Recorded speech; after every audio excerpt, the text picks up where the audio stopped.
Bienvenue sur Lithothérapie & Co. Je m'appelle Jade, je suis lithothérapeute et dans ce podcast, nous allons découvrir ce qu'est la lithothérapie. Si vous vous demandez ce qu'est la lithothérapie, ce qu'elle apporte et comment utiliser les pierres au quotidien, alors vous êtes au bon endroit. Toutes les semaines, je vous offre des conseils et astuces pour vous aider à mieux la comprendre et à l'implémenter dans votre quotidien pour un meilleur équilibre de vie. Alors, prêt à mettre en avant votre bien-être grâce aux pierres ? À devenir plus aligné et à gagner en sérénité ? C'est parti pour l'épisode du jour. Aujourd'hui, je vais te parler d'une pierre qui existait déjà à l'époque des dinosaures. Est-ce que t'imagines ? Elle a traversé des millions d'années, des extinctions, des transformations, et aujourd'hui, elle tient dans ta main. Sa forme suit une spirale parfaite, presque sacrée. Est-ce que tu vois ce dont je parle ? Comme si elle portait en elle un secret que la nature n'a jamais vraiment expliqué.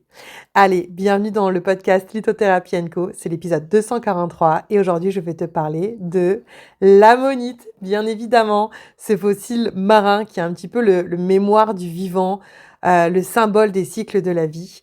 Et donc, on va faire un petit zoom sur l'ammonite. Alors, déjà, pour commencer, comme d'habitude, on va parler de son aspect technique, donc de sa composition, de sa formation, de ses propriétés cristallographiques. Alors, au niveau de la composition chimique, l'ammonite, il faut savoir que c'est pas un minéral à proprement parler, mais c'est un fossile. Donc, elle est constituée principalement de carbonate de calcium sous forme de calcite ou d'aragonite selon les conditions de fossilisation des endroits où tu vas la trouver dans le monde. Et avec le temps, certaines ammonites ont subi une minéralisation secondaire et donc elles ont intégré d'autres éléments comme la silice ou des oxydes de fer, ce qui a modifié leur couleur et leur structure. C'est passionnant, non ? Donc justement, parlons de la structure de l'ammonite et de sa morphologie. Les ammonites, elles se caractérisent, je ne sais pas si tu en as déjà vu, si ce n'est pas le cas, va le voir sur le site d'Audage, mais elles se caractérisent vraiment par leur forme spiralée, tu sais, qui sont divisées un petit peu en chambres successives. Donc c'est vraiment en termes de la structure, une spirale, alors je crois que ça s'appelle une spirale logarithmique ou un truc comme ça, un nom un petit peu bâtard. Et en fait, elles ont des compartiments internes, donc des chambres séparées par des cloisons qui sont appelées des septa. Et au niveau des motifs, on voit vraiment ces lignes de suture complexes qui sont visibles à la surface. En termes de dureté, c'est des pierres qui sont 3 à 4 en fonction de la minéralisation. Et du coup, cette structure géométrique naturelle, elle suit des proportions proches du nombre d'or, ce qui renforce son intérêt qu'on retrouve beaucoup en géométrie sacrée et en observation scientifique. Je ne sais pas si tu as déjà entendu parler du nombre d'or ou pas. Bon, c'est pas forcément le lieu de t'en parler aujourd'hui, mais tire à voir, c'est assez intéressant en termes de géométrie, c'est beaucoup utilisé en géométrie sacrée. Alors, parlons maintenant du processus de formation de cette de cette ammonite. Les ammonites, il faut savoir qu'à l'époque, c'était des mollusques marins, céphalopodes, et ils ont vécu environ entre moins 400 millions à moins 65 millions d'années. Donc, du Dévonien au Crétacé. Est-ce que tu imagines déjà à quel point c'est incroyable qu'on ait dans nos mains une pierre qui a vécu à ces temps-là. C'est juste oufissime. Ouais, je sais que je m'excite un peu, mais t'imagines pas la puissance de cette pierre du coup. Et donc, après leur mort, les coquilles ont été enfouies dans des sédiments marins. Et au fil du temps, ces coquilles, elles ont été remplacées progressivement par des minéraux avec ce processus de fossilisation qu'on retrouve aussi pour le bois fossilisé, pour la septaria ou d'autres minéraux qu'on utilise.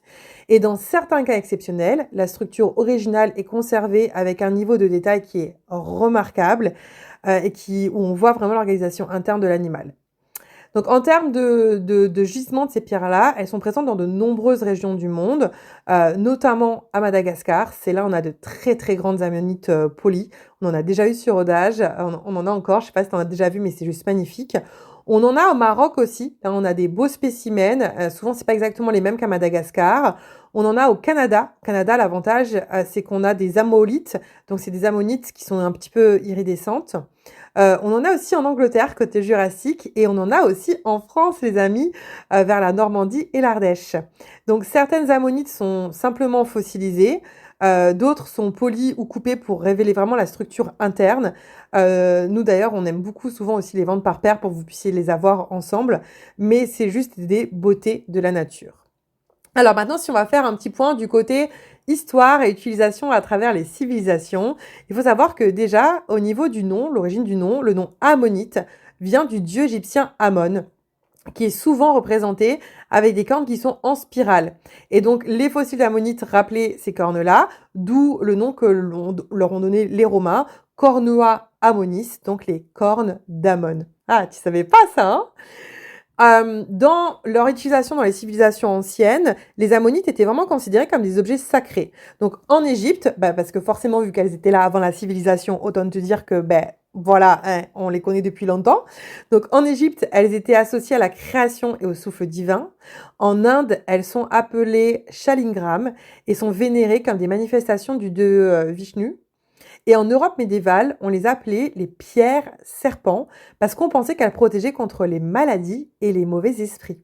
Voilà, c'est assez dingue. Donc l'ammonite, elle est vraiment utilisée depuis très longtemps comme un symbole de transformation, d'évolution, de cycle de la vie, de continuer dans le temps aussi. Et sa forme spiralée, justement, elle représente ce mouvement un peu perpétuel de la vie, de l'univers, le Ouroboros, etc. Alors actuellement, on va l'utiliser beaucoup plutôt dans tout ce qui va être paléontologie et sciences. Les ammonites, elles sont essentielles en géologie et en paléontologie. Pourquoi? Parce qu'elles servent de fossiles, alors ce qu'on va appeler stratigraphiques. Donc ça va permettre en fait de dater les couches géologiques grâce à leur évolution rapide au cours des ères. Donc ça nous permet tout simplement de voir la Terre, où elle en est, qu'est-ce qui s'est passé à ce moment-là.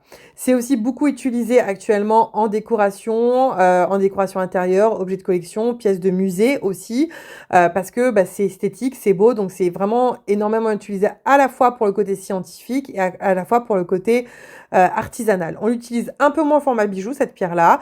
On peut utiliser celles vraiment du Canada, qui sont plutôt les ammonites, donc iridescentes, mais c'est vrai qu'on va les utiliser un petit peu moins. Je voudrais raconter aussi quelques petits faits fascinants sur l'ammonite.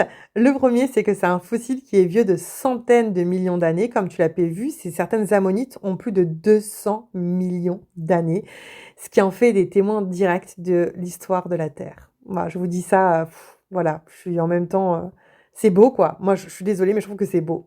La spirale du nombre d'or, donc, comme je disais, leur forme, elle suit vraiment une spirale logarithmique qui est proche du nombre d'or et qui est d'ailleurs très souvent étudiée en mathématiques et en art. Il faut savoir que l'amolite, donc qui est sa variante, au niveau du Canada, c'est une pierre qui est rare. C'est une pierre précieuse au reflet irisé extrêmement rare. On en a déjà eu sur rodage et c'est vrai que c'est vraiment des beautés. C'était des fossiles qui étaient utilisés comme des monnaies spirituelles.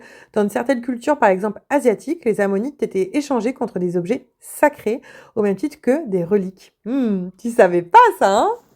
Donc si on parle d'un point de vue lithothérapie maintenant, l'ammonite, elle est liée au chakra racine. C'est une pierre d'ancrage, bien évidemment. Donc déjà, si tu as envie de travailler sur ton ancrage, ton enracinement, en plus, c'est une pierre qui s'est fossilisée avec le temps, qui a vraiment été témoin de tout ce qui s'est passé sur Terre. Donc, elle va travailler cette sagesse également, la sagesse personnelle que tu as en toi. Donc, quand tu as besoin de te connecter à tes profondeurs, aux réponses à l'intérieur de toi, à ces moments introspectifs, c'est vraiment une super belle pierre qui peut t'aider. Donc, si tu as vraiment besoin de solidité en ce moment, qu'il y a des choses qui bougent, que tu as besoin de stabilité, que tu es en insécurité financière, matérielle, que tu as envie de nourrir ton ancrage, développer ta sagesse intérieure, etc., c'est une très belle pierre. C'est aussi une belle pierre d'évolution personnelle parce que justement, c'est une pierre de mutation profonde.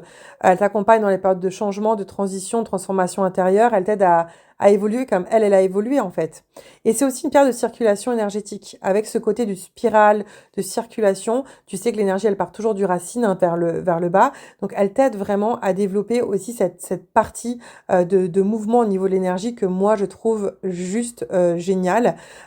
Et c'est en ça qu'elle fait le lien entre le côté physique et le côté aussi énergétique. Bref, l'ammonite, tu l'auras compris, c'est bien plus qu'un fossile. C'est un témoignage du temps, c'est une trace vivante de l'évolution du monde, de la sagesse. C'est une pierre qui est entre la croisée de la science, de la symbolique, qui nous rappelle que finalement tout est mouvement, que chaque fin est un début, que la vie suit des cycles infinis. C'est juste une pièce unique, chargée d'histoire qui relie le passé, le présent et le devenir. Moi, j'adore, je suis fan d'elle. J'espère que tu pourras la découvrir si tu n'as pas encore travaillé avec elle. Je te mets le lien vers nos ammonites juste en dessous sur le site d'Audage. Et n'hésite pas, si tu as testé, me mettre un petit message sur Insta pour me dire justement ce que tu en as pensé. Des bisous, on se retrouve la semaine prochaine. Ciao, ciao.